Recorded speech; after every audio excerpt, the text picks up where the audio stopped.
truth, could be some truth in the unidentified, in the non-concluded zone, but unless it comes to the reason zone, we don't identify it. That was the proposal, and it's a common factor that we observe in nature, which are efficiency, conservation, and symmetry. Everything is programmed to perform efficiently. That's the first and foremost observation. Everything in nature is programmed to perform efficiently. And how it performs efficiently? By conserving vitality, conserving energy within. And what is the confirmation that conservation is happening? If conservation is happening, then there will be a pattern achieved in that entity.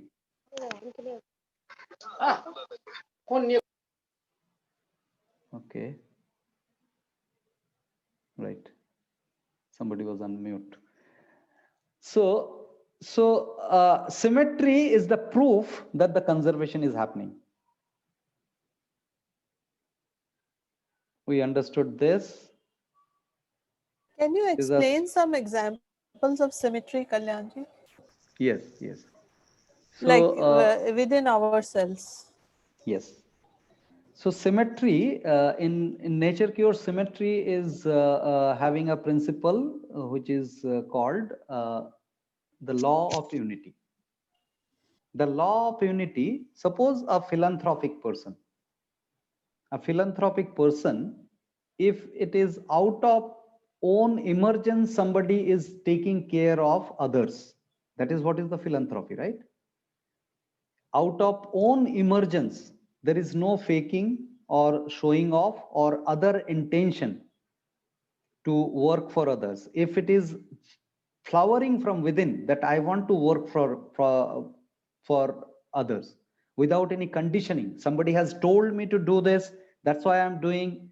Those cases, if we exclude, if somebody is coming from within and helping others and not claiming any credits out of it, because helping others, if it is flowered in, that means that individual has mirrored himself to that person and sensed the pain of that person as his or her own pain and worked towards reduction of that pain and realize that it is a reduction of self pain.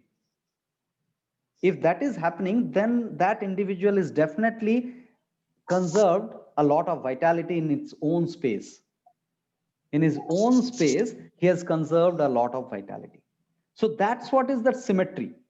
Symmetry means I'm realizing that I'm connected with you. This gives a homeostatic symmetry in the complete universe. In the universe, we agree or disagree, everybody is connected with everyone. We are standing on each other's shoulders, that's for sure. Now, when we are putting conscious here, that time we are realizing and identifying it, which we are doing here. Right? So symmetry, could you understand somewhat symmetry?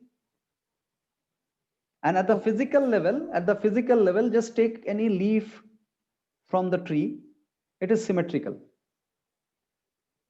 Vitality is conserved, and that is depicted through the symmetry. Symmetry is a pattern, and symmetry can happen in the skill also. Anything you would like to do, which you learn when you learn for the first time, you have to work hard. It's very pressure for you. But after you practice it and achieve a level of expertise means effortlessness. Effortlessness means while doing it, you actually found a pattern of doing it very easily. That easily pattern is the symmetry. That easy pattern which we explored, that is the symmetry. Right. So this is the green portion, is this conservation of vitality, through which we have the curiosity, we have consciousness, we have consistency. Additional engagements could be stimulation, extra pleasure. Suddenly, if you are seeking, that means you are heading towards a stimulation. if you are suppressing some pain without analyzing the origin and discarding the origin, then also additional engagement and sacrifice. Sacrifice, the self-sacrifice is the biggest harm to self. That helping others, if you consider that helping others is your sacrifice, you better not do it.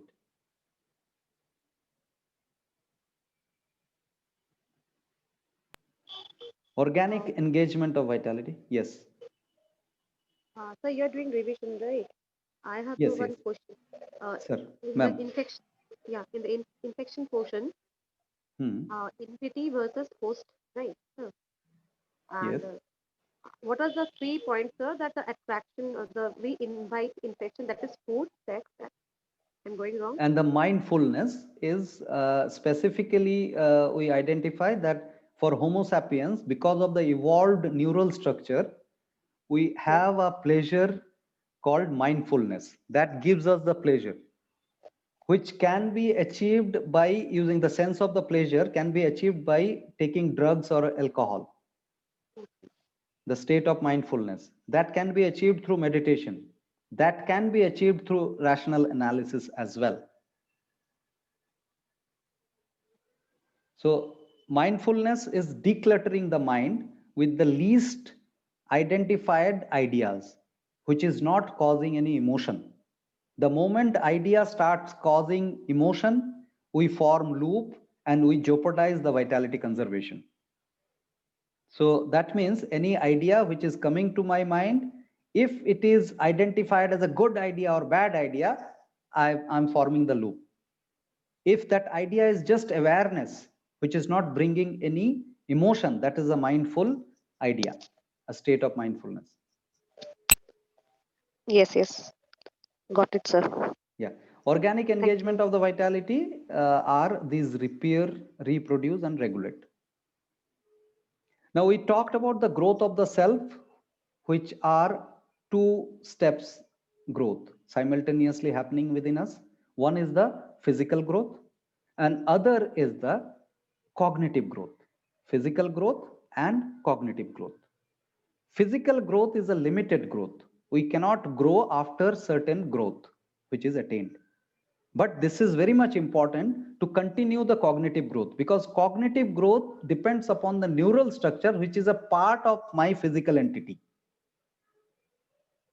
So physical growth is the first and foremost thing, then the cognitive growth, which is literally unlimited. Now the matter driven physical growth is supported with a principle called the voice of the organism, which actually indicate us whatever is needed for us and whatever is unneeded for us through the pleasure and pain. That is the emotion, the feeling, the physiological sensation. Sir. So can we go to the last diagram where you had this one? Physical growth and yeah, this one. So limited physical growth and unlimited cognitive growth. Now, yesterday I remember we had a kind of a brief discussion about, and I mentioned that if we kind of restrict ourselves in some way, that we remain a child, then our kind of longevity will be increased. Now, if we consider that our physical growth is limited, but we do have unlimited cognitive growth, and any kind of growth is kind of engagement of conserved vitality. Yes. If we limit the cognitive growth, that means we will be kind of conserving more vitality. Oh, well, yeah. Completed the question? So does it mean that what we really need to do is to limit our cognitive growth to kind of conserve vitality and increase longevity? Right. I do understand that increasing cognitive growth helps us in, obviously, you can say, maintaining associations and kind of forming some kind of relationships and all those things. But again, if look at a child has probably only few relations. The child has only a limited capacity to kind of for cognitive purposes. So I think that is where we should try to bring our focus to. Really, is that not? Right, right.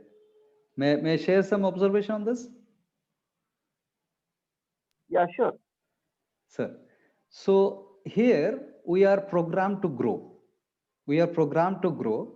That means the capabilities that we have, that is programmed to grow.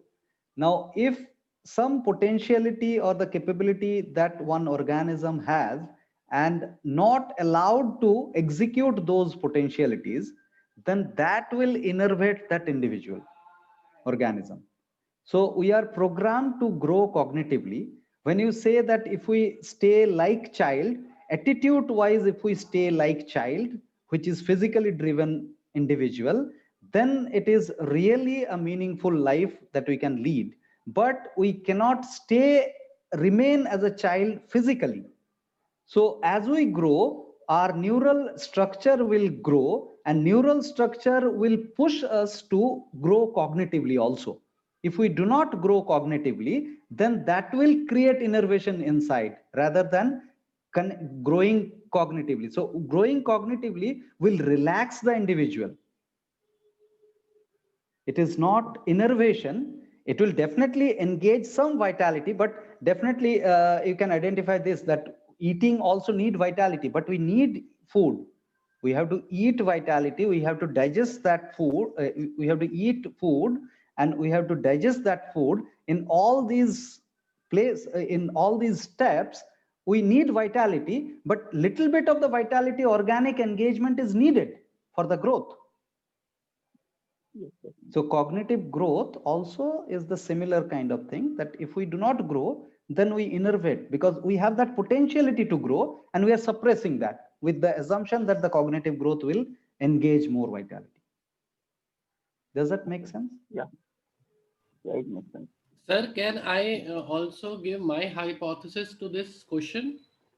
Sir, please. If we are allowing parallel hypothesis and commenting upon it. Yes, please, sir, please. So the previous question which sir asked, there is an underground belief that cognitive growth will lead to enervation because we are growing, so it will obstruct the conservation of disengaged vitality. This was the premises. Am I right? Yes. So as a child grows from a child to an adult,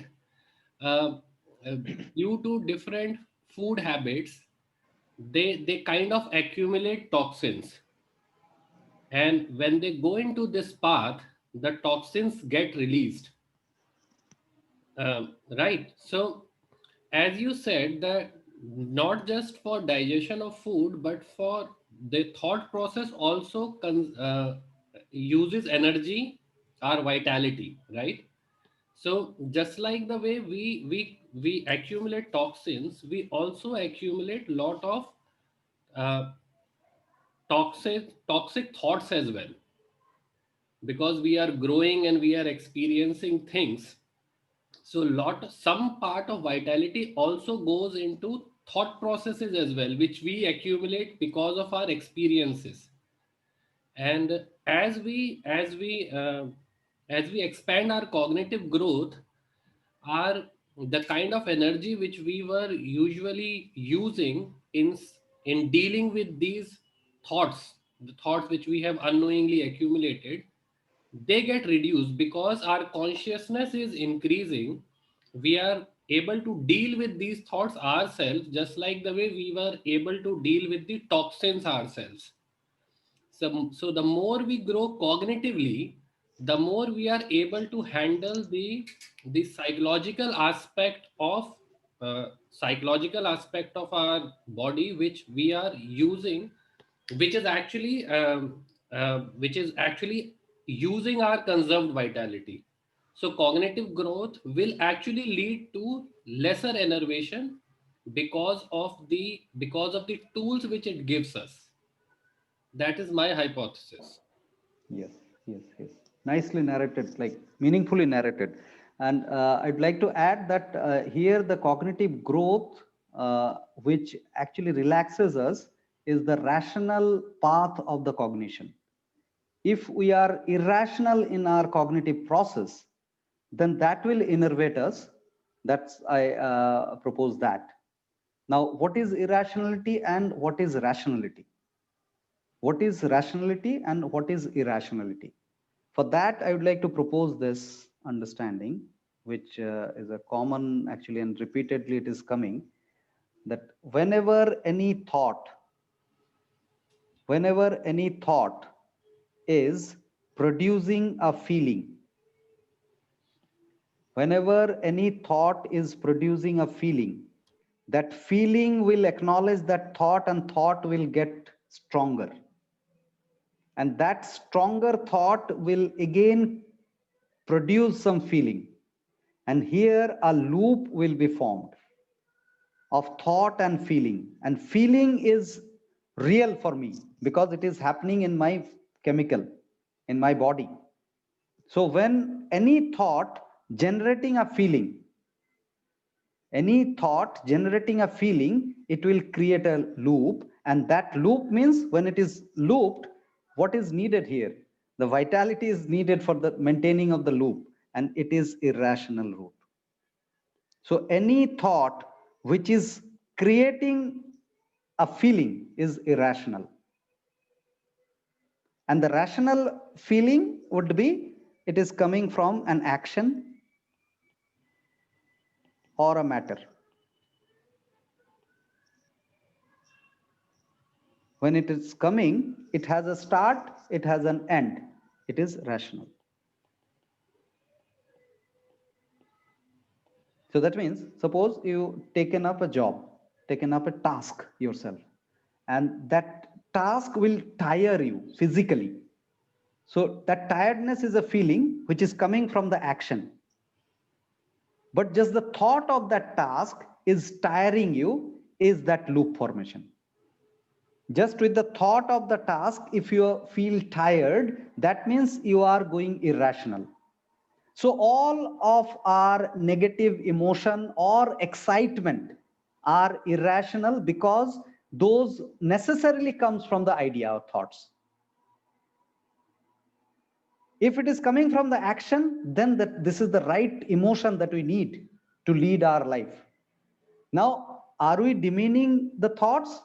We are not. The thoughts which can be translated into action directly, bypassing the feeling, are the rational thoughts. This is where the rational creativity comes.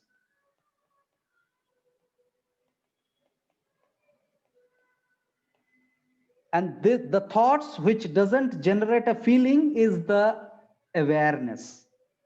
Awareness do not have any opinion, good or bad, liking, disliking, doesn't stay in the awareness. So just it's a relevant topic came up, so I thought to share. What is the time now? Should we break for lunch or can we continue? I don't mind continuing for some time. What about others? We can continue. Sir, I won't mind continuing, but we should ask everyone. Yeah, we can continue. I'm okay. Right. Even so I don't have any problem. Right. So let's have this revision. Then we'll directly go in the afternoon for the implementation tips. So physical growth is supported by the voice of the organism. We understood this. And here there is a but. Matter, so let's read this slide. Matter is concrete assurance of something as being truth. If there is a matter, it is surely a truth we consider. But there is a but. Is it tendency driven or intentional driven? If it is an intentional driven matter, anything, if it is intentionally driven matter, then it is not a real matter. We need to identify to start this journey of materialism. Because the real materialism means the matter which is tendency driven, not the intention driven. So mango jam. Mango jam is an intention driven matter. So more of the idea is there, less of the matter is there.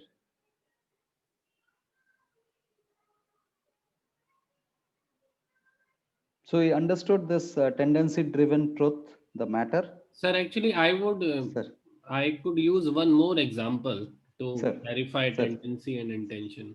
Sir. No, actually, I'm asking you if you can give me one more example. Okay. To differentiate between tendency and intention. Yes. So take up any matter. Take up any matter. Actually, we have a couple of example. Let me pull that presentation. So.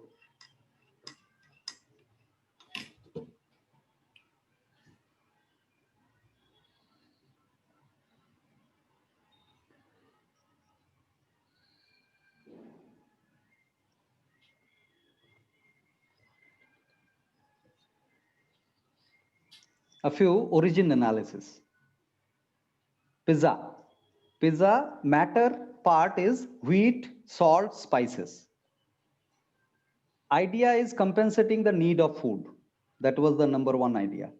Then creation of the taste. Then ultimately it becomes an unavoidable dependencies. So idea overpowers the matter in this combination of matter and idea. Car. The matter is metal, plastic, etc. The idea went into it. So when you see a car, you identify the metal plastics definitely. But metal plastics cannot give this look. The look came out of an idea of effortless movement. One example, there could be n number of examples. Then we started scaling up that movement. So first it was solving a problem, then it actually get transported to creating some problem and solving it. So we ultimately lead to an idea of creating an unavoidable dependency. And that dependency means over-engagement of vitality, where we start thinking that without car, I cannot move. Without pizza, my life cannot sustain. So this identification has to be there. That any specific dependency, if I am creating, that is a product of idea. Even farming I'm talking about.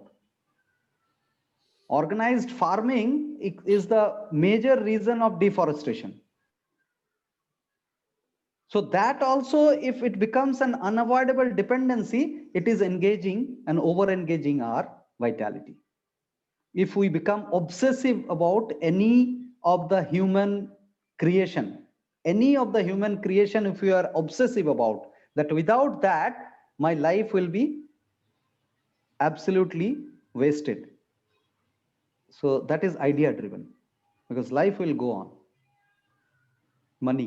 Money, matter-wise, it is a paper, ink, or metal. Replacement of the barter system, which was a need, very much needed. Then scaling up the transaction, and now it becomes an unavoidable dependency. Right. So, are these okay, sir? Yes, sir.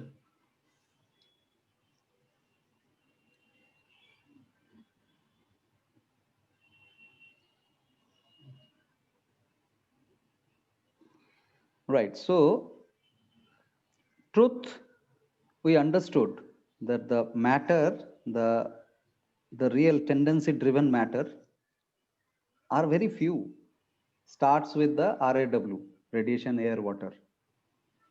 Matter with idea causing emotion. Causing emotion means that obsession and dependency and all this. This is a confused materialism. A person who claims to love money is not a materialist person. He is an idealist person. Just to clarify. So idea causing emotion is idealism. Now, all in all, if we can bypass the emotion, then that idea can be claimed as an awareness. And that awareness will be not obsessive of anything, will not have any. Sanjay, can you give some specific example of this idea causing awareness, bypassing emotion? IT are causing. So understanding this, all of us are sitting here today and trying to understand what is the truth, what is the reality, and how the rationality operates. This is if we are obsessive about this particular knowledge, that I need this knowledge now, and without this my life will be spoiled, then it is not an awareness. If we are relaxed about it and just grasping this information without forming any excitement or depression, no justification, no demeaning, if we are just taking it and processing it, taking the information, processing it, that is what is the awareness, bypassing the emotion. So now the cognitive growth is mind driven. That idea, if we have more awareness based ideas, then that will give us. So how this cognitive growth happens? Cognitive growth actually happens through mental transportation. We discussed this yesterday. Mental transportation means we are mentally transporting to someone to understand that well. Children do not do it. Children do the reverse mirroring. They consider themselves as mirror and they copy others because they are yet to form their self. The self image is not yet formed. So reverse mirroring they do. And when they are cognitively grown, neurally structured, that time this forward mirroring is expected to start. All of us do not start it because we don't get matured in our cognition. So a matured cognition will always go for forward mirroring, trying to learn the things, trying to connect with people. This is what is the forward mirroring.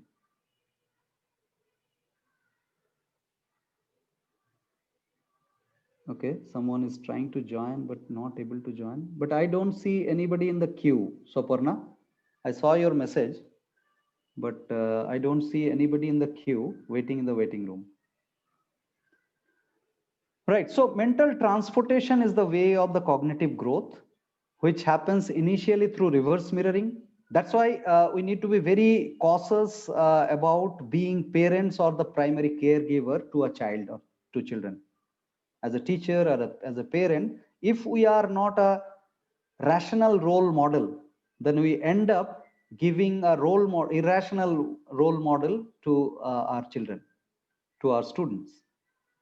Right, so reverse mirroring is a very important thing that we need to understand as parents, as teachers, as caregivers.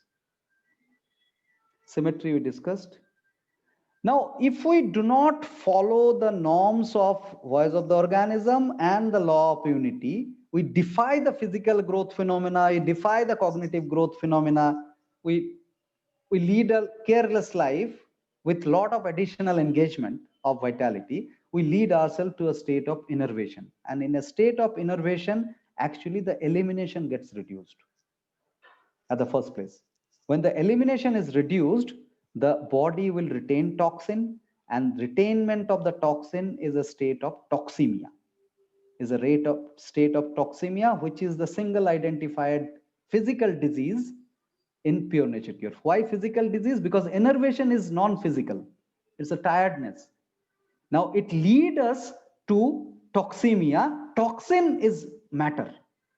Now, when we talk about toxic thought, there is nothing called toxic thought. A thought which innervates us, then it forms toxin because of the innervation. So toxic thought is an imaginary term. A thought, irrational thought, which innervates the individual, and that innervation leads to the toxemia. Unless it is a toxemia, it's not a matter, because it is a materialistic root. It's a matter that is identified as the first and single start of the disease caused by innervation. So we understood the infection this morning itself. I'm not repeating it. We understood the deficiency. We understood in general the symptomatic approach. Whenever we have symptoms and we suppress it, symptoms will go off. But that's not the end of the story. We'll have some other symptom. We'll suppress it. That will go, some other symptoms will come. That will go off, some other symptoms will come. And the story will continue till we die untimely. Right? Some repetition of the symptoms also will happen. Then ultimately we chronify the toxemic state due to suppression. Now, healing crisis is an opportunity to reverse this. And every time body will have some conserved vitality, it will try to do that special elimination. Healing crisis is nothing but initiative to specially eliminate some toxins. A needful initiative of the body to expel the excess toxin by raising the temperature and reducing the density of the toxin of the body. It comes with clear voice of the organism to rest physically, physiologically, psychologically. Clear voice of the organism, tiredness, tastelessness, enough. We understood the cellular metabolism. We'll start the afternoon session from this slide, the conscious reversal. Conscious, curious, consistent conservation of vitality. Right? See you at 3:30 sharp.